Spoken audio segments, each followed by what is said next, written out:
ती नदी इथे, तिचं नाव भीमा, पुण्याहून उगम पावलेली आहे. 8वीला एक धडा आहे बघा मराठीमध्ये, भीमा नदीचं पात्र स्वच्छ करण्याचं आहे का नाही.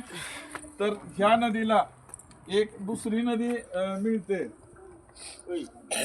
ती नरसिंगपूर मध्ये, ते मोनीच्या अलीकडे संगम म्हणून गाव आहे, नीरा नदी. त्या नीरा नदीचा आणि भीमा नदीचा संगम झाला आणि तिथून पुढे ही मोठी नदी आली, हिला नाव आहे चंद्रभागा नदी. इथं आल्यानंतर म्हणजे पंढरपुरात आल्यापासून याला नाव देण्यात आलंय चंद्रभागा. ते जे मंदिर आहे ते पुंडलिकाचं मंदिर आहे, पलीकडचं शिखर. त्या पुंडलिकाच्या मंदिराचं पूर्ण शिखर बरेचदा पाण्याखाली गेलंय. ही पाण्याखाली जाते. शिखर बघा, त्याची हाईट बघा, उंची बघा. कुठलं म्हणला सर तुम्ही? ते पलीकडे बांधकाम चालू आहे ते. अहो का ती समोरची शिखर ही सगळं पाण्यात जाते. आहे काही छोटा महापुरामध्ये ही सगळं पाण्यात जाते. तुम्हाला म्हणलं नाही नामदेव पहिलं पाणी एवढं मोठं आपण दर्शन घेऊन आलो का तिथवर? खाली जात आहे. जरा एक मिनिट बोलू नका मध्ये. 2 ते 3 किलोमीटरच्या नाही तर मग कुणीतरी सांगा. नाही सांगा, तुम्हाला सांगा हे पुढचे. हे पूर्ण शिखर पाण्याखाली जात आहे. ते शिखर पाण्याखाली गेलं की मंदिराच्या पायरीला पाणी लागतं.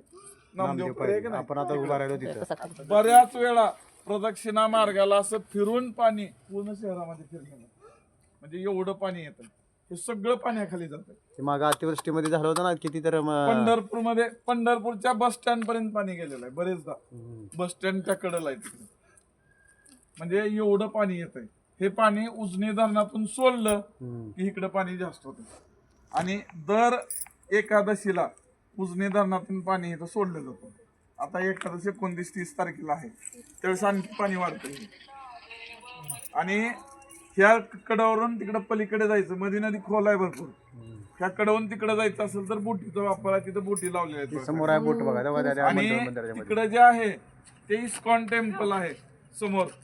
प्रभू प्रसाद घाट आहे का तो समोर, इकडे लाल ह्याला लिहिलेला आहे बघा. ते इस्कॉन टेम्पल आहे, श्रीकृष्ण टेम्पल.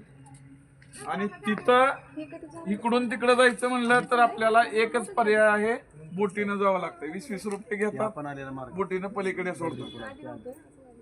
आणि ज्यावेळेस आषाढी वारी असते, आषाढी वारीला इथं असं मुंग्यासारखी माणसं असतात, म्हणजे एवढी गर्दी, प्रचंड गर्दी असते. 8 दिवस तुम्हाला इकडं नुसते माणसं दिसते. लक्षात आलं चंद्रभागा नदी.